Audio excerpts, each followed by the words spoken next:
You write in the book, there is no faith and no courage and no sacrifice in doing what is expedient. What do you say to those viewers that don't pursue their dreams and are locked in their careers because they are too afraid to take risks and pursue something meaningful? Well, the first thing I would say is, well, you should be afraid of taking risks and pursuing something meaningful. But you should be more afraid of staying where you are if it's making you miserable.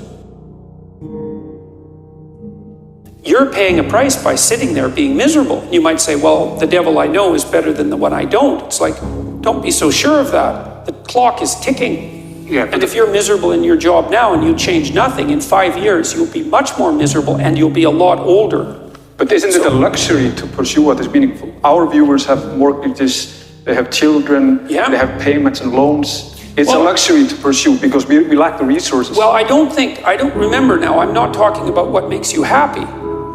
It's a luxury to pursue what makes you happy. It's a moral obligation to pursue what you find meaningful. And that doesn't mean it's easy. It might require sacrifice. If you need to change your job too, let's say you have a family and children and a mortgage, you have responsibilities. You've already picked up those responsibilities. You don't just get to walk away scot-free and say, well, I don't like my job, I quit. That's no strategy. But what you might have to do is you think, well, this job is killing my soul. All right, so what do I have to do about that? Well, I have to look for another job. Well, no one wants to hire me. It's like, okay, maybe you need to educate yourself more. Maybe you need to update your curriculum vitae, your resume. Maybe you need to overcome your fear of being interviewed. Maybe you need to sharpen your social skills. Like, you have to think about these things strategically. If you're going to switch careers, you have to do it like an intelligent, responsible person. That might take you a couple of years of effort to do properly. We're built for struggle, us human beings. We're built to contend with the world. We're built to contend with reality. You want a challenge, and the best way that you can take on a challenge, because a challenge fortifies you. So you don't want to be secure, you want to be strong. And you get strong by taking on optimal challenges. And so you lay out your destiny in the world and you take the slings and arrows of fate and you make yourself stronger while you're doing so. And you might fail and fortune might do you in, but it's your best bet. And you know, people have extracted unbelievable successes out of catastrophic failures. And I'm not saying that in a naive way. I know perfectly well what happens to people. You know, you're doing fine in life and then you get cancer and then 6 months later you're dead. And all the heroism in the world isn't going to save you at that point. But that's not the point. That's not the point. Life is bounded by mortality. But that doesn't mean that you don't get out there and contend. And you develop by contending and you minimize the net amount of suffering in the world. And that's something, man. That's something to do. Compare yourself to who you were yesterday, not to who someone else is today. Because you need to have a hierarchy of improvement. You need to be aiming for something, and that means you're going to be lesser than people who've already attained along that dimension. So the question is, who should you defeat in the final analysis? And the answer is, you should defeat your former self. You should be constantly trying to do that. And you're the right control for yourself too, because you're the one who's had all your advantages and disadvantages. And so if you want to compete fairly with someone, then you should be competing with you. If you're improving yourself, then what you are doing is competing with your lesser self. And then you might also ask, well, what is that lesser self? And that lesser self would be resentful and bitter and aggressive and vengeance-seeking and all of those things that go along with having a negative moral character. And those are things that interfere with your ability to progress as you move forward through life. So it's very necessary to understand that this is why, you know, I've been stressing this idea of personal responsibility. It's like, well, personal responsibility is to compete with yourself, is to be slightly better than yourself the next day. And it better in some way that you can actually manage, and that's humility. Like, well, I'm a flawed person, I've got all my problems. Could I be as good as person X? It's like not the right question. The right question is, could you be slightly better tomorrow than your currently flawed self? And the answer to that is, if you have enough humility to set the bar properly low, then you could be better tomorrow than you are today. And you might say, well, what's the right way of being in the world, if there is such a thing? And it's not acting according to a set of rules. It's attempting continually to transcend the flawed thing that you currently are. And what's so interesting about that is that the meaning in life is to be found in that pursuit. So I've been laying that out in these discussions too, because it's saying, well, The fundamental issue is that life is tragic and difficult, very tragic and difficult for everyone. And it's also tainted by malevolence, because no matter how things are tragic and difficult, but there's always some stupid thing that you could do or someone else could do that could make it even worse than it has to be. And so that's life. And you need an antidote to that, because that can embitter you. Constant contact with that. Just the tragedy, but the tragedy combined with betrayal and malevolence, that makes it even worse, especially if it's self-induced. Okay, so you need something to set against that so you don't get bitter and resentful. Well, what do you set against that? Doing something worthwhile. By your own definition, say. You need some reason to get the hell out of bed on a terrible day because you've got something good to do. Well, what's the best thing you can do? Transcend your current wretched and miserable self. There's meaning to be found in that, and that's a meaning that's associated with responsibility. One of the things that I've been trying to lay out clearly is that life is hard. It's tainted by malevolence and betrayal. That can make you bitter. You need a meaning to offset that. Where's the meaning to be found? Not in rights, not in impulsive pleasure, but in responsibility. You take responsibility for yourself, so you take care of yourself. If you're good at it, you have some excess left over to take care of your damn family. If you're good at both of those, then you have some excess left over to take care of your community. Those are heavy burdens. You pick up the burdens, you find that's meaningful. The best way to pick up the burden is to continually improve yourself, and that's where the meaning is to be found. And so that meaning is in the continual self-transcendence. That's letting your old self die and the new self be reborn. Even if things are going really well for you now, there's going to be a time in the future where things are rough. You know, you're going to be ill, family member's going to be ill, a dream is going to fall apart, you're going to be uncertain about your employment status. Like the flood is coming, right? The apocalypse is coming. It's always the case in life. And you have to be prepared for it. And the question is how to prepare for it. And the answer to that is to find a way of being that works even under the direst of circumstances. You've got the possibility to slowly raise yourself out of the mire. You've got the possibility to do just what the fighter does when he's defeated, which is to say, well, regardless of the circumstances that might have led to my defeat, like even if there were errors on the part of the referee, this is no time to whine about it. This is a time to take stock of what I did wrong so that I could improve it into the future. And that's the right attitude. The point is, your best strategic position is, how am I insufficient and how can I rectify that? That's what you've got. And the thing is, you are insufficient and you could rectify it. Both of those are within your grasp if you aim low enough. And I don't mean don't aim, and I don't mean don't aim up, but you have to accept the fact that you can set yourself a goal that you can attain, and there's not going to be much glory in it to begin with. Because if you're not in very good shape, the goal that you could attain tomorrow isn't very glorious. But it's a hell of a lot better than nothing, and it beats the hell out of bitterness, and it's way better than blaming someone else. It's way less dangerous, and you could do it. And what's cool about it, it's one step on a very long journey, and it starts to compound on you. So a small step today puts you in a position to take a slightly bigger step the next day, and then that puts you in a position to take a slightly bigger step the next day. And you do that for 2 or 3 years, man, you're starting to stride. I don't know how many people have come and told me, it's so strange. They said, well, I started making my bed and that made all the difference. It's like, well, yeah, you decided to aim up, man.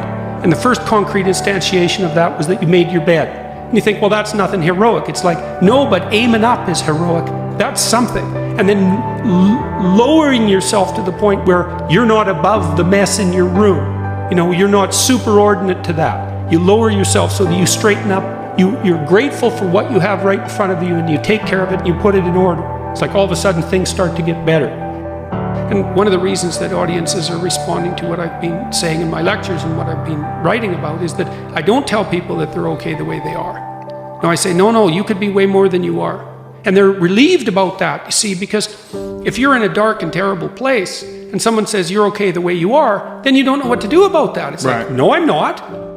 I'm having a terrible time and I'm hopeless. You're okay the way you are. Well, then what? What? That's it? That's where I am? And what do you want to tell a young person? You're 17. You're okay the way you are. It's like, no, you're not.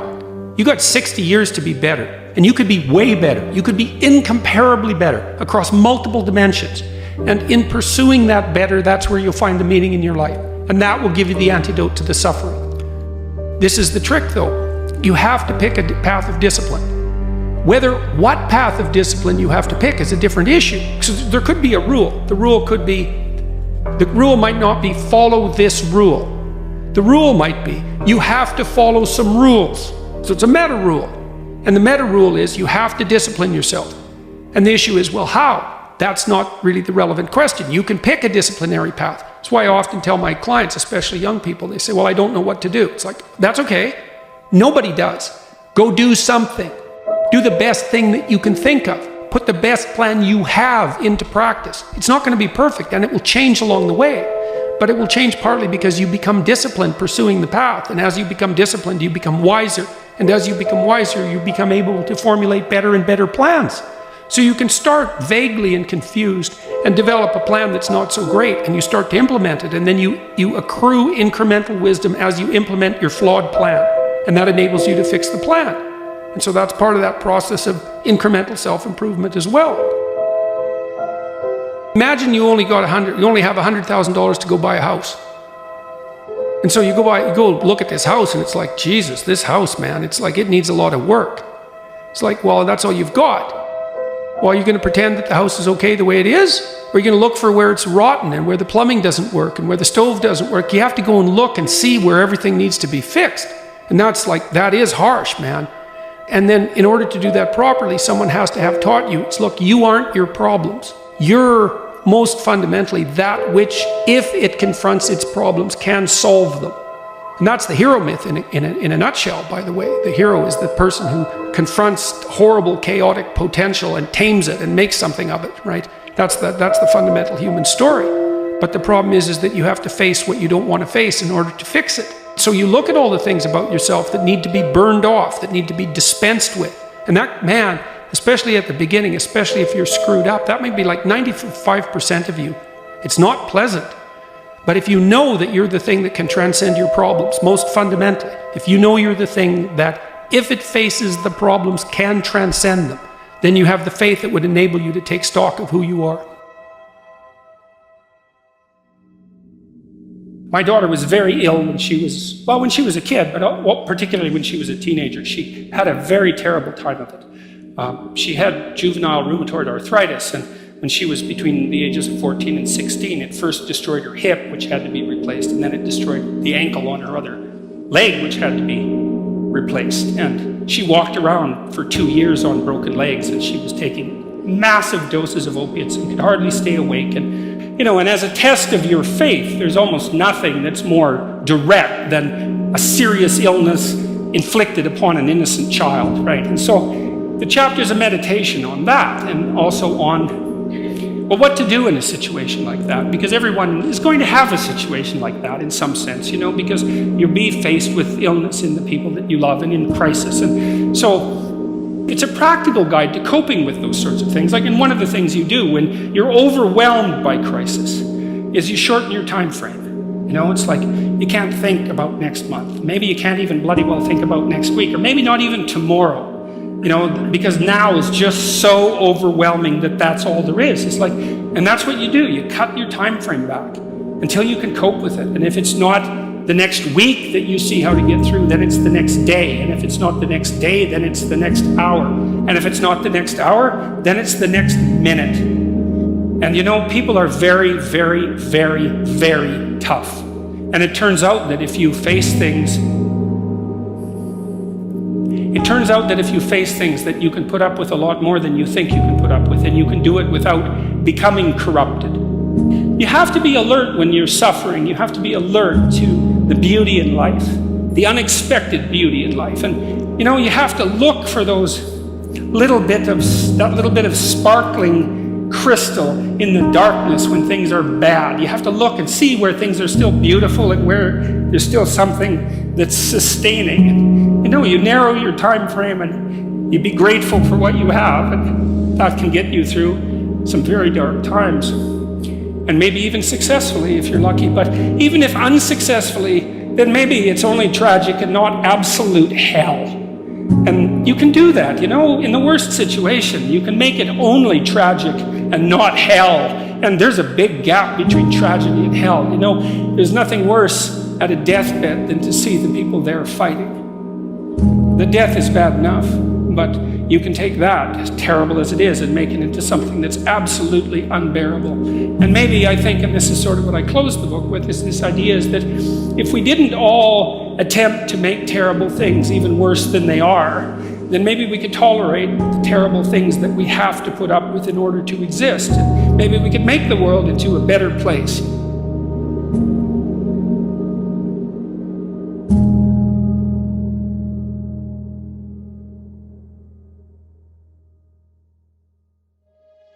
It's a constant storm to try to figure out what you're about, and you change.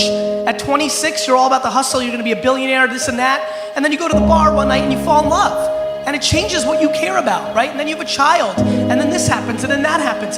Things change.